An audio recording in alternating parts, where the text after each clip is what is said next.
Kolkata football লিগে বৃহস্পতিবার মুখোমুখি ডায়মন্ড হারবার বনাম পাঠচক্র।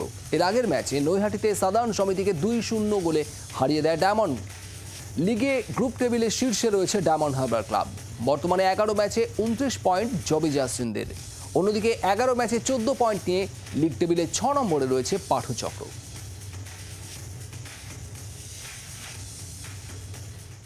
কলকাতা লিগে ফের স্থগিত ইস্ট বেঙ্গলের ম্যাচ। মঙ্গলবার কলকাতা লিগে মোহনবাগানের ম্যাচ সহ মোট 3টি ম্যাচ পিছিয়ে দেওয়া হয়। বুধবার ছিল ইস্ট বেঙ্গল বনাম ক্যালকাটা পুলিশের ম্যাচ, কিন্তু মঙ্গলবার আইএফএ তরফে জানিয়ে দেওয়া হয় নির্দিষ্ট সময়সূচি মেনে ম্যাচ খেলা হবে না বুধবার। কলকাতা লিগের সূচি অনুযায়ী বুধবার 2টি ম্যাচ ছিল।